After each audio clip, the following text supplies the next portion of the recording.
ರಾಮ ಮಂದಿರ ಉದ್ಘಾಟನೆ ಆದಂತಹ ದಿನ.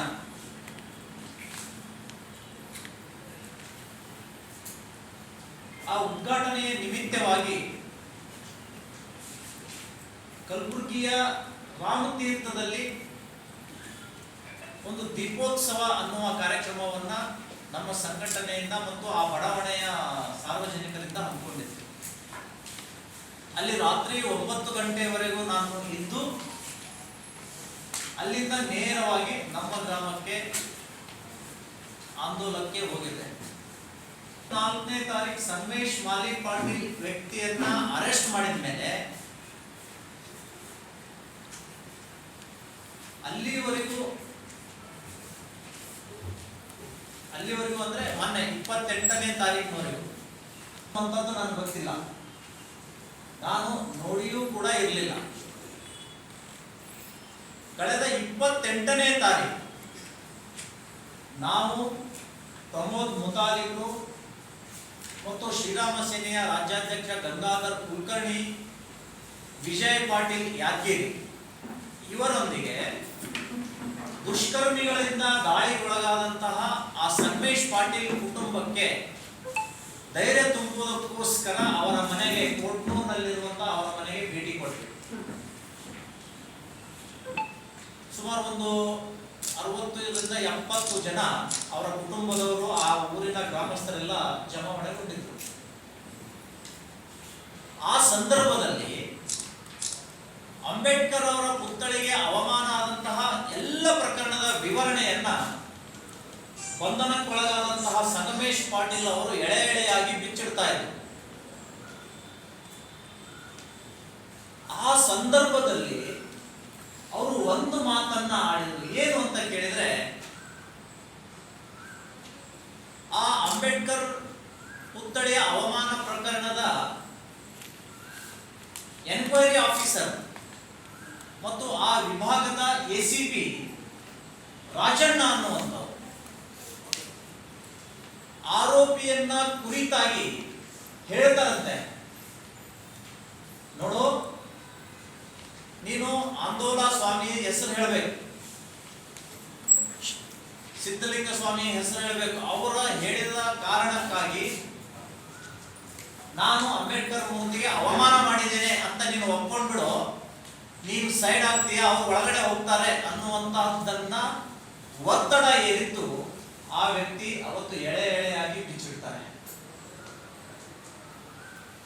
ಆತ ಅವಾಗ ಹೇಳ್ತಾನೆ, ಆ ಸಿದ್ಧಲಿಂಗ ಸ್ವಾಮಿಗಳನ್ನೋರು ಯಾರು ನನಗೆ ಗೊತ್ತಿಲ್ಲ, ಅವ್ರ ಹೆಸರೇ ಗೊತ್ತಿಲ್ಲ, ಬರೀ ಆಂದೋಲ ಸ್ವಾಮೀಜಿ ಅಂತಾರೆ, ನನಗೆ ಗೊತ್ತಿಲ್ಲ. ಇಲ್ಲ, ನೀನು ಬಸವ ಜಯಂತಿ ಕರೆಸಿದ್ದಿಲ್ಲ, ನಿಮ್ಮ ಬಸವೇಶ್ವರ ಜಾತ್ರೆ ಮುಂದೆ ಕರೆಸಿದ್ದಿಲ್ಲ, ನಾನು ಒಬ್ಬನೇ ಕರೆಸಿಲ್ಲ, ಇಡೀ ಗ್ರಾಮಸ್ಥರೆಲ್ಲ ಸೇರಿಸಿ ಅವರಿಗೆ ಆಮಂತ್ರಣ ಕೊಟ್ಟು ಕರೆಸಿದ್ದಾರೆ, ನನ್ನದೇನು ಪಾತ್ರ ಇಲ್ಲ, ಮತ್ತು ಅವರು ಈ ಘಟನೆಗೆ ಅದಕ್ಕೂ ಏನೂ ಸಂಬಂಧ ಇಲ್ಲ, ನಾನು ಹೇಳೋದಿಲ್ಲ ಅನ್ನೋ ಕಾರಣಕ್ಕಾಗಿ ಮತ್ತೆ ಒಳಗಡೆ ಸೇಲ್ನಲ್ಲಿ ಹಾಕೊಂಡು ಮನಸ್ಸೋ ಇಚ್ಛೆ ಕಲಿಸಿದ್ದಾರೆ ನನಗೆ ಅಂತ ಆ ವ್ಯಕ್ತಿ ಎಲ್ಲ ಜನರ ಎದುರುಗಡೆ ವಿವರಣೆಯನ್ನ ಕೊಡ್ತಾರೆ. ಒಬ್ಬ ರಾಷ್ಟ್ರದ ಮಹಾಪುರುಷನನ್ನ ಇಟ್ಕೊಂಡು ರಾಜಕೀಯ ಮಾಡ್ಲಿಕ್ಕೆ ಹೊರಟಿದ್ದಾರೆ.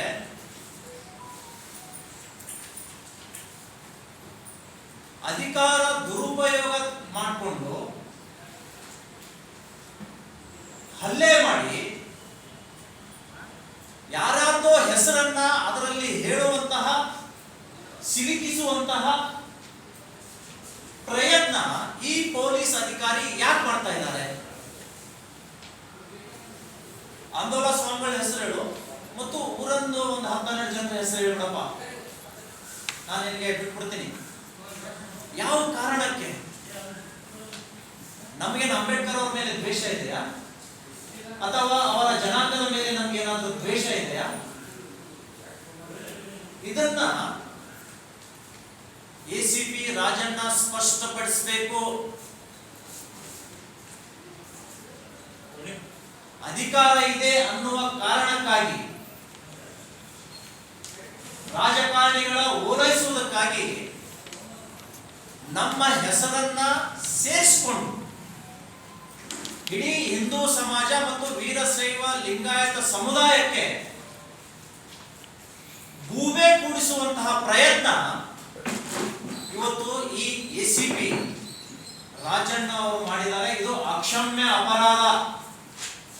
ಅಂಬೇಡ್ಕರ್ ಮೂರ್ತಿಗೆ ಎಷ್ಟು ಅಪಮಾನ ಆಗಿತ್ತು, ಅಪರಾಧನೋ ಅದರಷ್ಟೇ ಸಮಾನವಾಗಿರುವಂತಹ ಅಪರಾಧ ಇವತ್ತು ಈ ಅಧಿಕಾರಿ ಮಾಡಿದ್ದಾರೆ. ಇದನ್ನ ನಾವು ಉಗ್ರವಾಗಿ ಖಂಡಿಸ್ತಾ ಇದ್ದೀವಿ.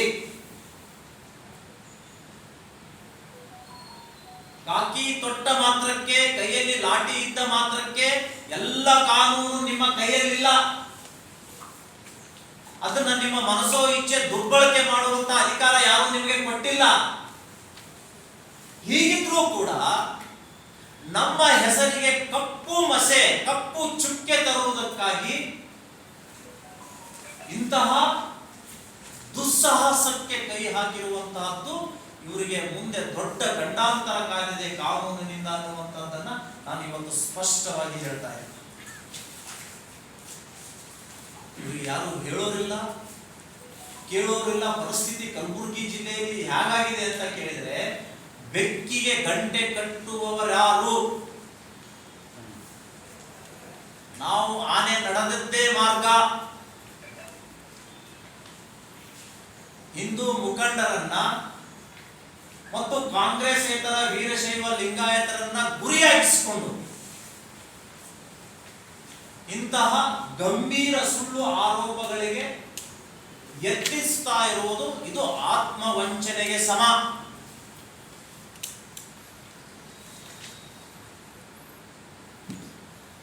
ಯಾರಾದ್ರೂ ಇದನ್ನ ಪ್ರಶ್ನೆ ಮಾಡಿದ್ರೆ ಈ ಪೊಲೀಸ್ ಅಧಿಕಾರಿಗಳ ಮೇಲೆ ಕ್ರಮ ತೆಗೆದುಕೊಳ್ಳಕ್ಕೆ ಯಾರು ಮುಂದಾಗುತ್ತಿಲ್ಲ. ಯಾಕೆ ಅಂತ ಕೇಳಿದ್ರೆ ಇವ್ರ ಜೊತೆಗೆ ಚಾರ್ಜ್ ಮಿನಿಸ್ಟರ್ ಇದ್ದಾರೆ. ಈ ಚಾರ್ಜ್ ಮಿನಿಸ್ಟರ್ ಇಂದಾಗಿ ಇವತ್ತು ಯಾರೂ ಕೂಡ ಪೊಲೀಸ್ ಅಧಿಕಾರಿಗಳ ವಿರುದ್ಧ ಮಾತಾಡೋದಾಗ್ಲಿ, ಅವರ ತಪ್ಪುಗಳನ್ನ ಎತ್ತಿ ಹಿಡಿದು ತೋರಿಸುವಂತ ಕೆಲಸ ಆಗ್ತಾ ಇಲ್ಲ. ಒಂದ್ ವೇಳೆ ಆ ಪ್ರಯತ್ನ ಮಾಡಿದರೆ ಅವರಿಗೆ ಚಾರ್ಜ್ ಮಾಡುವಂತಹ ಪ್ರಕ್ರಿಯೆಗಳು ಈ ಜಿಲ್ಲೆಯಲ್ಲಿ ನಿರಂತರವಾಗಿ ನಡೀತಾ ಇದೆ. ಇದು ಅಕ್ಷಮ್ಯ ಅಪರಾಧ ಅನ್ನುವುದರ ಜೊತೆಗೆ ಕಾನೂನನ್ನ ದುರ್ಬಳಕೆ ಮಾಡ್ಕೊಳ್ತಾ ಇದ್ದಾರೆ. ತನಿಖೆ ಆಗಬೇಕು.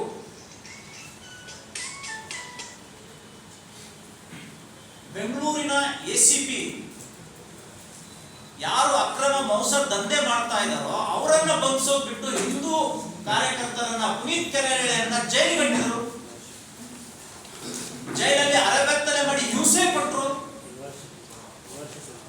ಈ ಎಲ್ಲಾ ಪ್ರಕರಣಗಳನ್ನು ನೋಡಿದ್ರೆ ಹಿಂದೂ ಮುಖಂಡರನ್ನ ಟಾರ್ಗೆಟ್ ಮಾಡಿರುವಂತದ್ದು ಎದ್ದು ಕಾಣ್ತಾ ಇದೆ. ಹೀಗಾಗಿ ಈ ಕೋಟ್ನೂರು ಘಟನೆಯ ಸಂದರ್ಭದಲ್ಲಿ ನಮ್ಮ ಹೆಸರನ್ನ ಸೇರಿಸಲಿಕ್ಕೆ ಪ್ರಯತ್ನ ಪಟ್ಟಂತಹ ಈ ಅಧಿಕಾರಿಯ ವಿರುದ್ಧ ತನಿಖೆ ಆಗಬೇಕು. ಹೀಗಾಗಿ ಈ ರಾಷ್ಟ್ರದ ಗೃಹ ಮಂತ್ರಿ ಅಮಿತ್ ಶಾ ಅವರಿಗೆ ನಾವು ಈಗಾಗಲೇ ಮೇಲ್ ಮುಖಾಂತರ ಕಂಪ್ಲೇಂಟ್ ಅನ್ನ ಕೊಟ್ಟಿದ್ದೀವಿ. ಪದೇ ಪದೇ ಇಲ್ಲಿಯ ಹಿಂದೂ ಮುಖಂಡರಿಗೆ ಹಿಂಸೆ ಕೊಡ್ತಾ ಹೋದ್ರೆ, ದಾಳಿ ಮಾಡ್ತಾ ಹೋದ್ರೆ, ದಬ್ಬಾಳಿಕೆ ಮಾಡ್ತಾ ಹೋದ್ರೆ ಹಿಂದೂ ಸಂಘಟನೆಗಳು ನಾಮಾವಶೇಷ ಆಗಲಿಕ್ಕೆ ಪ್ರಾರಂಭ ಆಗುತ್ತೆ. ನಾವು ಗೃಹ ಮಂತ್ರಿಗಳಿಗೆ ಬರೆದಿದ್ದೀವಿ.